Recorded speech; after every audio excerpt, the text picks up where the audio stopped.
everybody.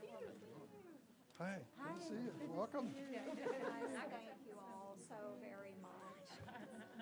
Line up and, Yeah. okay. Diane, either way. Yeah. Okay.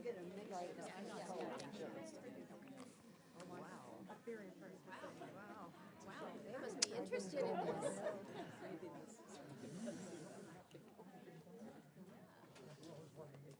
you so much. Thank you all. Welcome. This is a day that it's finally come.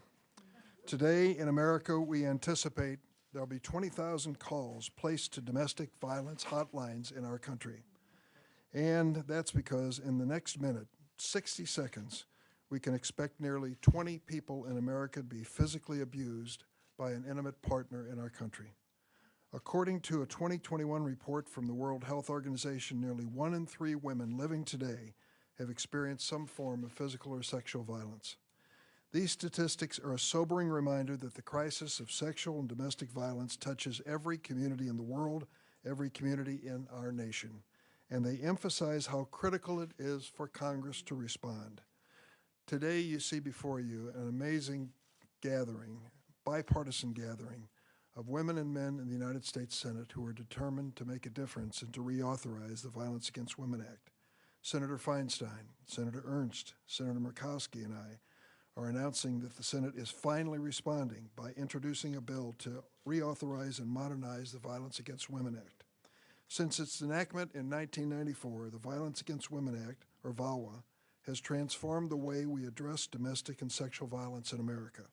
It is a life-saving law that aims to ensure every survivor can reach a lifeline in a moment of crisis.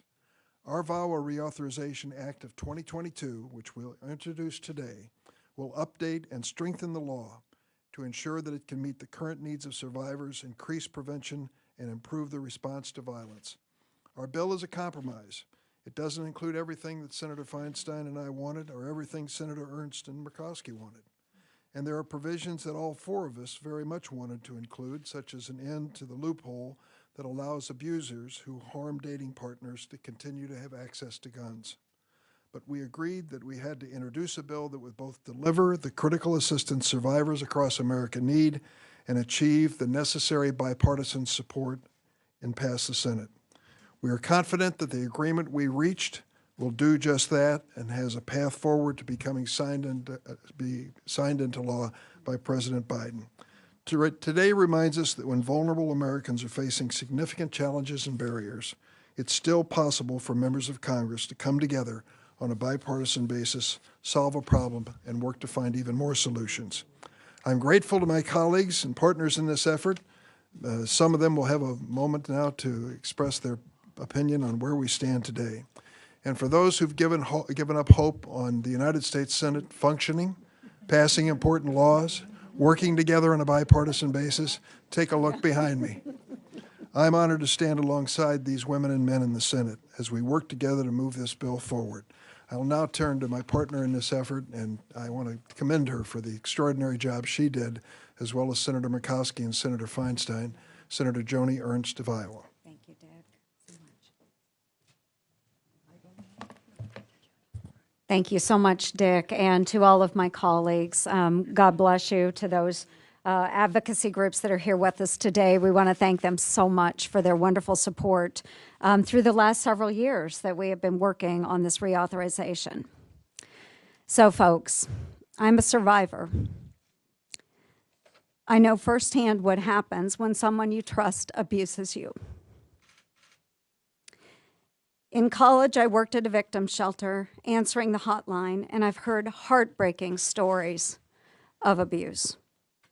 For 3 years, I've been working diligently on modernizing and strengthening the Violence Against Women Act. I have worked closely with Chairman Durbin, thank you, sir, and Senator Feinstein, a dear friend and partner, along with Senator Murkowski, as well as a number of stakeholders, and they're all standing here today, on a bipartisan solution that would not only reauthorize VAWA, but truly modernize it. I'm encouraged by the support of many of my Republican colleagues, including Senators Collins and Senator Capito, and I thank you all for joining us. I believe we must provide better resources for survivors in their own communities. I'm happy to say we've bolstered the amount of support for our rural communities, something that is extremely important to me, just like the community that I grew up in and I still reside in. These resources will help rural survivors who are so often forgotten. Another important piece of this bill is the effort to prevent sexual violence. We have increased support for the Rape Prevention and Education Program. Instead of reacting to these horrific crimes, this program works to prevent them from happening in the first place. We've also included my bipartisan bill with Senator Blumenthal to make sure that perpetrators who abuse women in custody cannot avoid justice. Folks, I've said time and again throughout this process, I want to come to a solution that won't just be a political talking point for one side or the other, but a bill that can gain bipartisan support needed to pass the Senate and truly deliver for my fellow survivors of these life-altering abuses. We cannot avoid this reality, folks. People need these resources, and today, I am so thankful to say, is the first step in making this bill become law. Thank you so much. I will now be followed by my friend and colleague, Senator Dianne Feinstein. Well, thank you very much, and thank you for all the years, and it's been a lot of years. So I want to thank everybody up here, and beginning with you, Dick, and all the women that have gotten together and done this. But I walked in, and I thought, oh my goodness, look at the numbers. They must really like the bill. And then I figured, you know, could it be one California woman who has come here from a city known as Los Angeles? And I think it may be part of that. I would never, a good part of it, never assume that it is us. So we're coming together to introduce bipartisan legislation to reauthorize and update the Violence Against Women Act. And I think it's especially significant that this bill has the support of so many of our colleagues from both sides of the aisle, 9 Republicans and 9 Democrats. The bill is a result of a really true bipartisan effort. So I want to thank, and others have as well, Senator Ernst, Senator Durbin, Senator Murkowski, and these were the 3 that began this effort with us. The bill was also written in close collaboration with the people who are on the front lines helping survivors of domestic violence every day. So together, we've drafted a bill that preserves the good work of the last reauthorization bill in 2013. And it strengthens existing programs to support survivors and to prevent and to respond to domestic violence. And that's dating violence, it's sexual assault, it's stalking. And to be specific, it enhances and expands services for survivors of domestic violence, including survivors in rural communities, LGBT survivors, survivors with disabilities. It reauthorizes and strengthens the criminal justice response, thank goodness, to domestic violence. We've all seen that, we've all seen the problems, and this aims to do something about it. It makes important improvements to the Justice Department's STOP grant program and improves its ability of individual courts to address instances of domestic violence on federal land, tribal land. And it invests in prevention, education efforts, and will help improve the healthcare system's response to sexual violence. Now, this isn't a perfect bill, and I regret that the boyfriend loophole is not addressed, and many of us have tried very hard to get there. But it's a good bill, and we need to finally get a Violence Against Women Act reauthorization to the President's desk. So let me thank everybody here for working on this. It's not perfect, but it's a big advance. So thank you so much. And now, Senator Murkowski, distinguished senator from the great state of Alaska. Diane, thank you. And thank you to my colleagues that have worked so hard and so long, as has been noted, as we have gotten to this place where we are poised to advance a reauthorization of the Violence Against Women Act. Chairman Durbin, thank you for your leadership over the years. Senator Feinstein, thank you. Senator Ernst, I want to particularly share my thanks. You have had to navigate some particularly interesting matters, and I think you have done so with a deft and a graciousness that really allows you to lead in an area where so many are looking to you for that. We have a big group of interested folks here today. Yes, we are graced with the presence of Angelina Jolie, and we're very appreciative of that and her extraordinary advocacy. But I think that this is also very telling as we look to those who have gathered here. This is an issue that we care about. This is an issue that brings about passion and emotion. And I will tell you that even under your masks, I've seen tears that have welled up at this announcement that we are at this point, that perhaps, just perhaps, we're going to avoid VAWA being the political football. Because when vulnerable people are at risk, the most offensive thing that we can do is further compound the tragedy that they have faced by not being able to come together on their behalf. And that's what we have been able to do. It's been hard, but the bipartisan efforts that you see here have reinforced the imperative.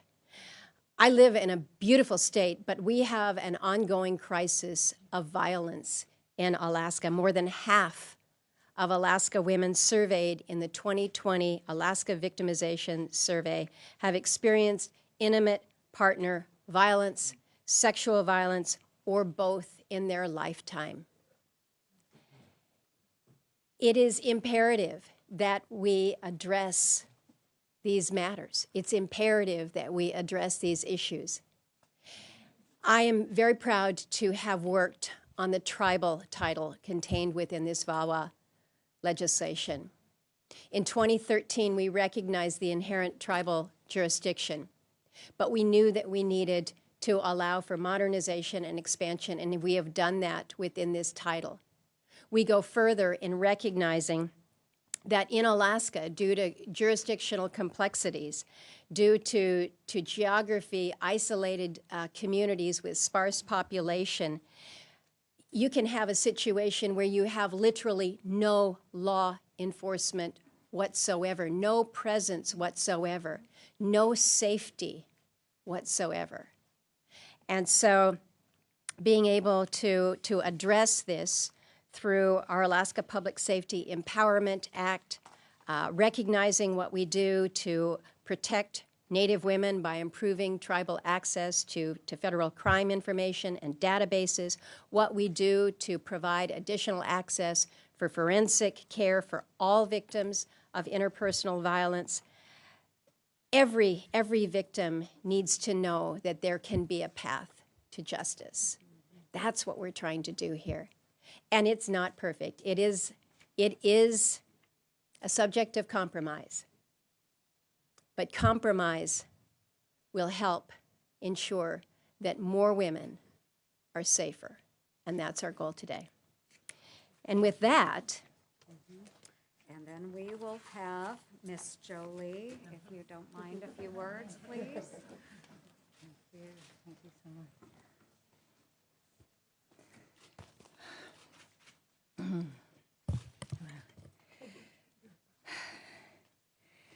Standing here at the center of our nation's power, I can think only of everyone who's been made to feel powerless by their abusers. by a system that failed to protect them. Parents whose children have been murdered by an abusive partner, women who suffered domestic violence yet are not believed, children who've suffered life-altering trauma and post-traumatic stress at the hands of people closest to them. Anyone who's been in those situations will tell you just how far they feel from the power concentrated here in this building. The power to pass laws that might have prevented their pain in the first place. The reason that many people struggle to leave abusive situations is that they've been made to feel worthless. When there is silence from a Congress too busy to renew the Violence Against Women Act for a decade, it reinforces that sense of worthlessness. You think, I guess my abuser's right. I guess I'm not worth very much. That's why passing this law is one of the most important votes you as senators will cast this year. The ugly truth is that violence in homes is normalized in our country. Between 4 and 7 children die daily in America from child abuse and neglect, and 800 children have been murdered by a separating parent since 2008. The idea of sovereignty of a family home is being used to abuse the members within it. But victims of abuse in this country who deserve consideration and respect and attention of Congress as much, if not more, than any other crisis we face. As survivors of abuse know all too well, victims of our failed systems are not allowed to be angry. You're supposed to be calm and patient and ask nicely. But you try staying calm when it's as if someone is holding your head underwater and you're drowning. Try to stay calm when you're witnessing someone you love being harmed. Try to stay calm if after you were strangled and you find the courage to come forward, you discover that your chances of proving the abuse are now gone because no one took into account the different ways bruising presents on black and brown skin, and they failed to check properly for signs of injury. I am in awe of the parents who, after the murder of their children, have fought to change the law to protect the next child. Parents like Anna Estevez, mother of Piki, Kathy Sherlock, mother of Caden. Even though that means reliving every day the horror and pain and loss, and remembering how they begged for help to protect their child and were belittled and ignored. There are people in this room who have suffered abuse and been denied justice, but have worked for years to ensure that this VAWA reauthorization achieves certain basic protections that no survivor should have to ask for, like Caden's Law, or funding for non-racially biased forensic evidence collection, or the jurisdiction to prosecute non-Indian perpetrators of sexual assault, child abuse, and sex trafficking on tribal land. These protections are urgently needed, so I repeat, this is one of the most important votes you will cast this year in the Senate. I'm very grateful to the National Task Force to End Sexual Violence and Domestic Violence, and its many members and advocates, including Rachel, Karma, Carrie, Kelby, Condencia, and many others, for all they have done to advance survivor voices and legal protection. I am grateful to Senators Durbin, Ernst, Feinstein, and Murkowski for their leadership on this issue and for inviting me to speak. And most of all, I want to acknowledge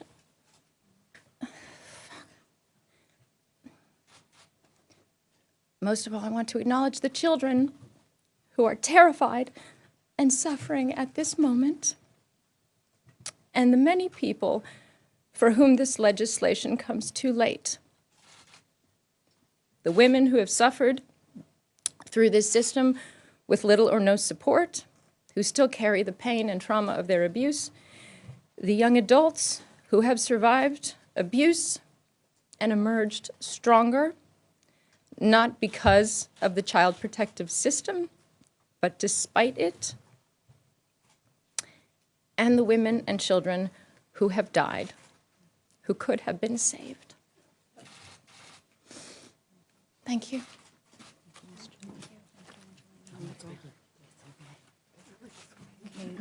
Ruth Glenn. Thank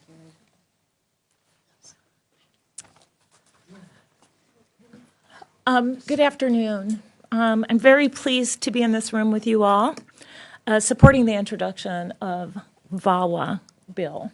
My name is Ruth Glenn, and I am a pre-VAWA survivor of domestic violence. I am a survivor from the time before prevention programming and coordinated community responses were available. The Violence Against Women Act addresses domestic violence, sexual assault, dating violence, and stalking holistically. VAWA challenges us to continue to ask what pieces need to be in place and what systems need to work to ensure survivors can access comprehensive services and achieve safety. It is the answer to the question, what needs to happen to ensure others who are abused do not end up like I did after years of abuse. On the ground, having been shot, bullets in my head and my body. I am now the president of the National Coalition Against Domestic Violence, an organization that proudly amplifies the voices of victims and survivors and the advocates who support them. This VAWA reauthorization recognizes that life is complicated and so is domestic violence. Survivors are not one-dimensional. Individual survivors have different needs and different life circumstances. Some live in rural communities, and others live in urban communities. Some have children, and others do not. Some need housing, some need advocacy, and some need different types and modes of health care. Some survivors reach out to law enforcement. Some don't. They reach out to their communities. Some survivors are young people. Some are older adults. Some have disabilities and some do not. This VAWA recognizes that every survivor and their myriad of issues are different. This VAWA will meet survivors where they are with responses and services specific to their needs. NCADV, that's the National Coalition Against Domestic Violence, appreciates the leadership of Senators Feinstein, Ernst, Murkowski, and Durbin, and their teams in introducing the Violence Against Women Reauthorization Act of 2022. NCADV also thanks our fellow members of the National Task Force to End Sexual and Domestic Violence, the NTF. The NTF has been a coalition behind VAWA since its inception. I also want to take a moment to thank the advocates on the ground who have devoted their lives to working with survivors and victims. Advocates are the backbone of this nation's response to gender-based violence. And with this bill, the Senate has committed their support to them as well. Thank you. You're welcome. With that, I would like to introduce my friend and colleague, Monica Johnson.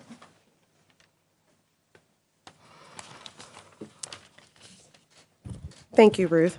My name is Monica Johnson-Hostler, and I'm the president of the National Alliance to End Sexual Violence, one of the cornerstone founding members of the National Task Force to End Sexual and Domestic Violence. I'd first like to thank Senator Durbin, Feinstein, Ernst, and Murkowski for your diligent, hard work to ensure that we are able to stand here today with the introduction on the Senate side. Thank you from the bottom of our hearts for all the work, time, energy, and you've put into this. I'd also be remiss if I didn't thank the countless number of hours that your staff have put into this to ensure that they hear the voices of the survivors on the ground and the many members of the National Task Force to End Sexual and Domestic Violence. Thank you, staff. Your work is not gone unnoticed, and it certainly is not done. So thank you, and just remember those thank yous on the late nights. We certainly appreciate the work and energy that you put into this. I've been very fortunate that this is the fourth reauthorization of the Violence Against Women Act that I've been involved in. I started when I was very young.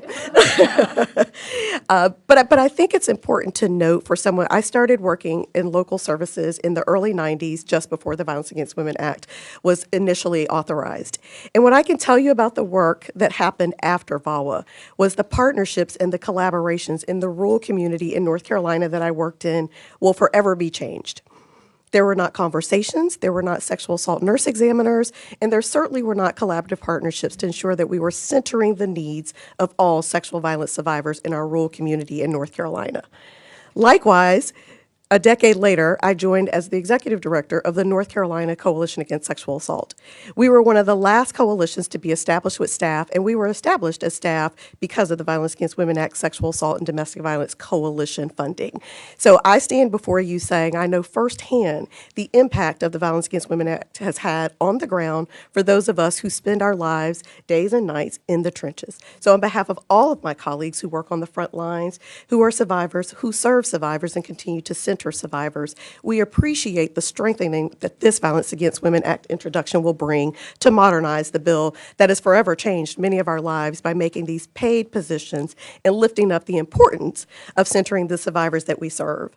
The National Alliance to End Sexual Violence serves 56 state and territorial coalitions and over 1,500 rape crisis centers throughout the country. Those 1,500 rape crisis centers have served over 55,000 clients with the help of the Sexual Assault Services Program that was introduced in VAWA after a decade of being instrumental. I bring that up because the importance is with each reauthorization of VAWA, we've been able to see the change in our communities, and survivors have been served in ways that they weren't able to be served before.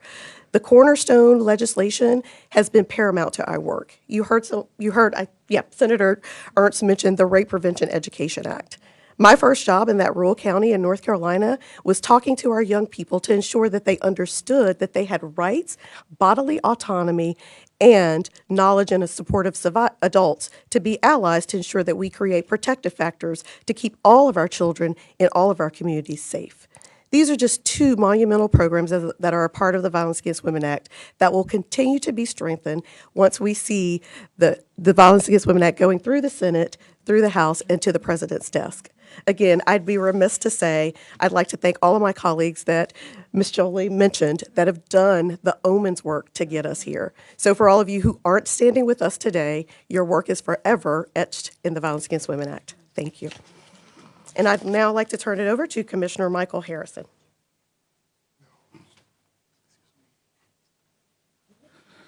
Good afternoon. First, let me start by thanking survivors and advocates for sharing today. And to Senator Feinstein, Ernst, Senator Durbin, Senator Murkowski, thank you for the opportunity to participate in today's event on the VAWA Reauthorization Act. My name is Michael Harrison. I'm the Police Commissioner for the City of Baltimore, but I'm here on behalf of the Major City Chiefs Association, a professional association of law enforcement executives representing the largest cities in the United States and Canada. The Major City Chiefs Association is proud to endorse the bipartisan Senate compromise of the VAWA Reauthorization Act. Reauthorizing these vital programs is long overdue, and this legislation will provide critical resources to support survivors of domestic violence.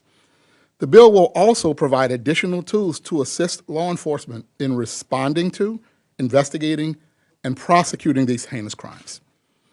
The Major City Chiefs Association, however, is incredibly disappointed that this bipartisan compromise does not include the boyfriend loophole.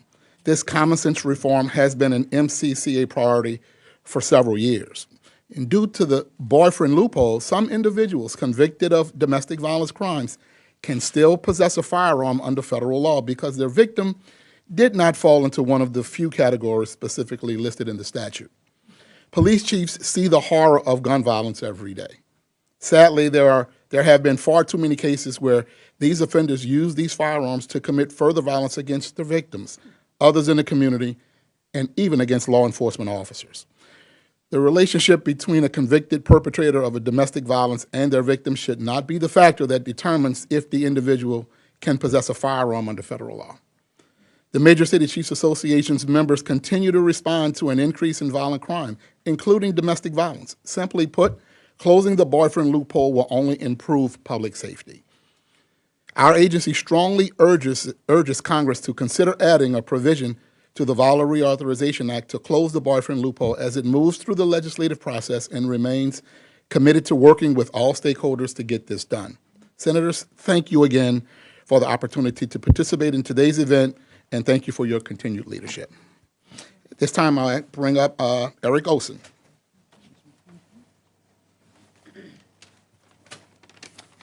Good afternoon. My name is Eric Olson. I'm a prosecutor in Virginia, and I'm here on behalf of the National District Attorney Association. Monica, I got you beat. I started doing this business in the late 80s. And I can tell you, you're exactly right. The landscape in domestic violence investigations and prosecutions was so different back then. And the landscape changed starting in 1994 with the first authorization of VAWA. So I think it's something to note, the reauthorization here today. NDA would like to thank Senator Ernst, Feinstein, Durbin, Senator Murkowski. Senator Lee, are you here? Leahy, Senator Leahy, I'm sorry. You were a member of NDA, were you not? I was president-elect of NDA, and I gave it up for the glory, for the anonymity. And you, yes, and you miss your old job, don't you? Yes, I do. Thank you for leading this bipartisan effort towards reauthorization of the Violence Against Women Act. As a domestic violence and child abuse prosecutor for a long time, I can tell you that over the decades, this act has been essential to combating domestic violence by providing services and resources to victims and supplying the tools to prosecutors and law enforcement officers. I'm 60 years old. You can't do that to me. To prosecutors and law enforcement. Not a political message. To hold offenders accountable. The power dynamic at the core of domestic violence presents barriers to law enforcement officers and to prosecutors when we're faced with this terrible crime: violence against women, violence within families. We strive to engage survivors of domestic violence in wraparound services. We strive to support them so they feel safe, so they can come forward. And thanks largely to the resources provided by past authorizations of this act, state and local prosecutors are now well trained to strike that delicate balance between victim support and perpetrator accountability. It's not an easy thing to do. We're grateful that this reauthorization will continue to provide that support. For decades, we've tried to place the focus of domestic violence on the perpetrator, the one using the power and control in that relationship. The 2022 Violence Against Women Reauthorization Act takes important steps to ensure that the power is not placed back in the hands of the abuser, but instead empowers victims to take back control of their lives. The new authorization provides funding for innovative practices to support victims within differing jurisdictions. We know that to be the case as prosecutors. Over 50% of the state and local prosecutors are in rural jurisdictions with no resources. It's so important. And we can still ensure that these programs do not hinder or interfere with ongoing criminal investigations into domestic violence. Further, the bill carves out best practices, training to assist prosecutors in our ongoing efforts to place the safety and the needs of the victim, the survivors, at the forefront of domestic violence investigations and prosecutions. I met two women here today that I had not met before. Both are survivors of domestic violence. One's a U.S. Senator, and one's the president of a national advocacy group. That is empowering, and that's a message that needs to get out. So again, NDA thanks Senator Durbin, Murkowski, Feinstein, and Ernst for leading this important effort. We look forward to joining with all our partners here today, across the administration, across the advocacy community, in getting the legislation across the finish line. It's too important to not happen. We'll take some questions.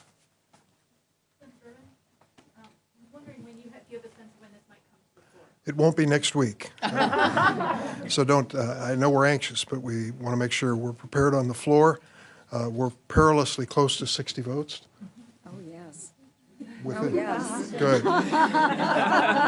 We want to be there. We want to get this right. We want to pass it in the Senate. So I know Senator Schumer's tuned in. He wants to call this as quickly as we can.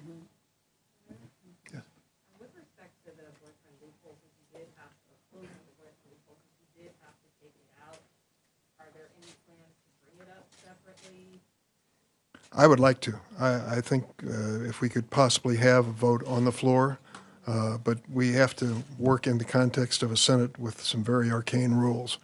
And I favor it. I'd like to see a vote on the floor, and we'll press forward, see where we... Well, you need 60 votes. And in order to get anywhere near 60 votes, that provision became controversial, and we had to measure the remainder of the bill against that provision. It's a tough choice, and we made the choice we thought was right. And as I mentioned, I'd like to see a separate opportunity to vote on that measure on the floor. I don't know if we can get it. There's no guarantee. I don't know that there's been any official White House endorsement, but...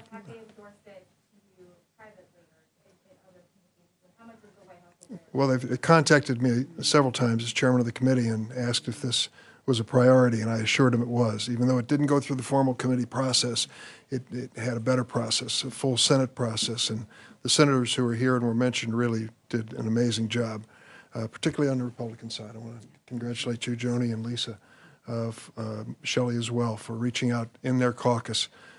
We started with a good, solid vote, but we needed more, and they've been working at it nonstop. Yes. Senator Ernst, you touched on this. Obviously, this is incredibly emotional for you personally, but what does it mean after so many years of trying at this to finally seeing this day and being able to end it? It's a very personal issue for me, obviously, and as a survivor, and I think so many of the women that are here, both standing with me and those that are survivors in our audience, I think we can almost let out a sigh of relief. We need to get this over the finish line, and we will. I have full confidence that this is going to pass in the Senate, and I know that there were provisions that we didn't get into the bill, and this has been extremely important for me. And I have said all along that the point is not for it to be a political football to use as a tool during campaigns, but to do the right thing by survivors and to prevent violence in the future. So the point is to get it done and to work on the issues that we agree on and then come back and keep working on the issues that we haven't been able to solve yet.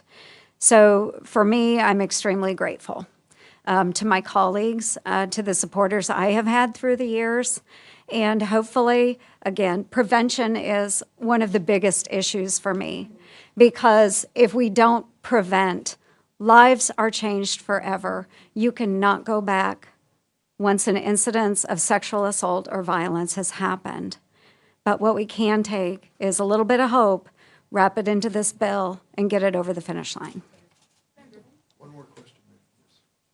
Is the plan to move forward with this bill as soon as you get those 10 Republicans locked in?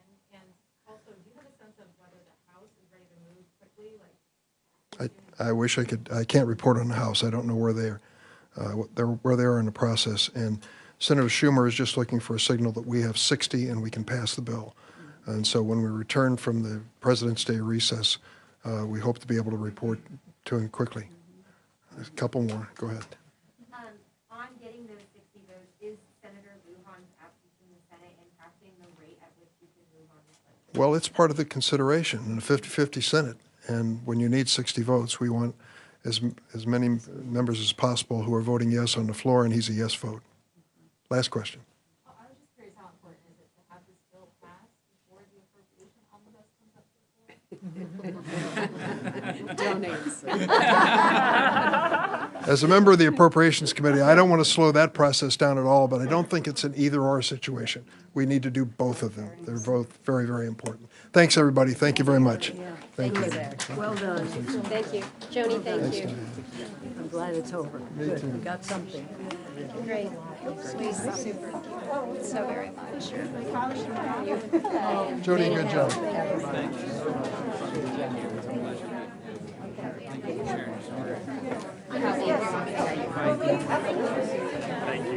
We love your team. Yes. Thank you so much for everything. I know. People get them. I know they need sleep.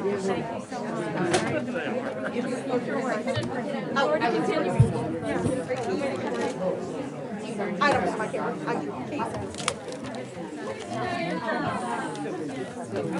I know.